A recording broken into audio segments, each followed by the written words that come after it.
Halo teman-teman, apa kabar semuanya? Selamat datang di channel aku. Kali ini aku mau ngobrol-ngobrol sama kalian tentang bagaimana sih cara elegan untuk menghadapi masalah hidup.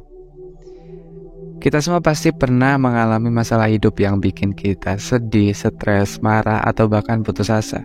Nah, tapi apakah kita harus terus-terusan nangis atau ngomel-ngomel gitu? Tentu aja enggak dong. Kita harus bisa bangkit dan harus bisa menyelesaikan masalah kita dengan cara yang elegan. Nah, apa sih maksudnya dengan cara elegan itu? Elegan itu artinya bahwa kita bisa bersikap dengan tenang, bijak, dan optimis dalam menghadapi masalah kita. Kita nggak mudah terbawa sama emosi, nyalahin orang lain, atau nyerah gitu aja. Kita harus bisa nyari solusi yang terbaik dan bertanggung jawab atas pilihan kita.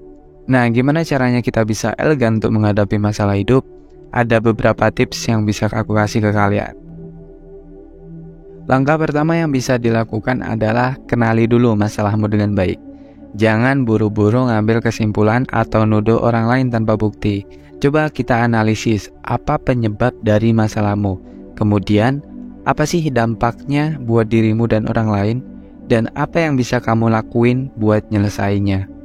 Dengan begitu, kamu akan lebih gampang untuk nentuin langkah-langkah yang perlu kamu ambil. Misalnya, kalau kamu lagi ada masalah dalam keuangan, coba hitung pengeluaran dan pendapatanmu dengan teliti.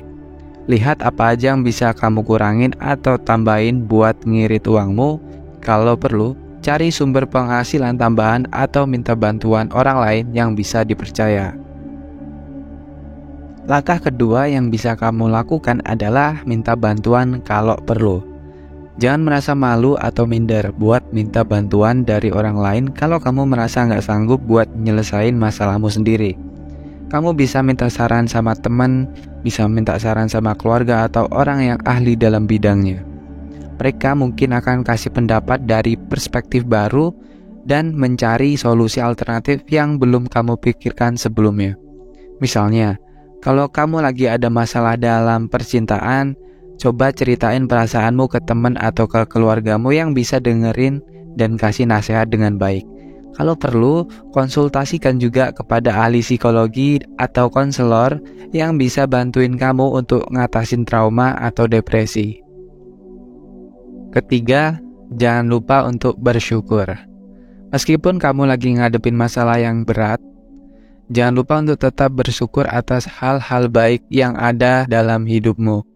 Misalnya adalah kamu masih punya kesehatan, keluarga, teman, kerjaan, atau hobi yang bisa bikin kamu bahagia. Dengan bersyukur, kamu akan merasa lebih positif dan semangat untuk ngadepin masalahmu. Selain itu, bersyukur juga bisa bikin kamu lebih rendah hati dan nggak sombong.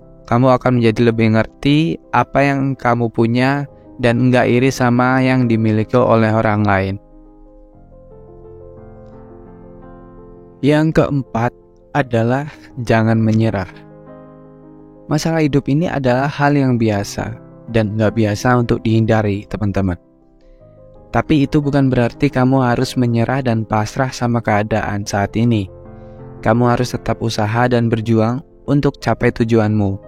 Ingat ya, bahwa setiap masalah pasti ada solusinya dan setiap kesulitan pasti ada hikmahnya. Jadi jangan gampang buat putus asa atau pesimis sama masa depanmu. Tetaplah optimis dan percaya bahwa kamu bisa. Kemudian selanjutnya adalah belajar dari pengalaman.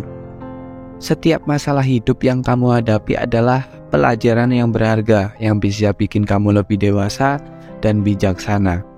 Jadi jangan sia-siain pengalamanmu itu dengan ngulangin kesalahan yang sama atau ngindarin tantangan yang sama. Belajarlah dari kesalahanmu dan jadikanlah sebagai motivasi buat lebih baik di kedepannya. Misalnya adalah, kalau kamu pernah gagal dalam ujian, jangan jadi malas buat belajar atau malah menyontek. Coba evaluasi apa yang kurang dari cara belajarmu atau materimu. Terus belajar dan berlatih buat nguasain materinya. Kalau perlu, minta bantuan guru atau teman yang pintar buat ngajarin kamu. Yang keenam adalah cari hiburan yang sehat. Menghadapi masalah hidup memang gak gampang dan bisa bikin kamu capek secara fisik dan mental. Tapi jangan sampai kamu lupa buat ngerawat diri sendiri dan nyenengin diri sendiri. Carilah hiburan yang sehat dan positif yang bisa bikin kamu rileks dan bahagia. Misalnya, kamu suka nonton nih, kamu bisa nonton film atau drama favoritmu, atau bisa dengerin musik, atau dengerin podcast yang asik. Kalau kamu suka main game, cobalah untuk main game atau olahraga yang seru. Bisa baca buku juga atau komik yang lucu. Dan bagi kamu yang suka nulis, cobalah untuk nulis diary atau blog yang bisa ngecurahin perasaanmu. Dan kemudian yang terakhir adalah cari dukungan yang positif. Selain minta bantuan orang lain buat nyelesain masalahmu, ternyata kamu juga perlu dukungan yang positif dari orang-orang yang peduli sama kamu. Dukungan positif itu bisa berupa kata-kata semangat, bisa berupa doa, pelukan, senyuman, atau apapun yang bisa bikin kamu merasa dihargai dan dicintai. Dengan adanya dukungan positif, kamu akan merasa nggak sendirian dan punya harapan buat bangkit dari masalahmu. Nah, itu dia beberapa tips dari aku teman-teman tentang bagaimana cara elegan untuk menghadapi masalah hidup. Semoga bermanfaat dan bisa membantu kalian yang lagi ngalamin masalah hidup.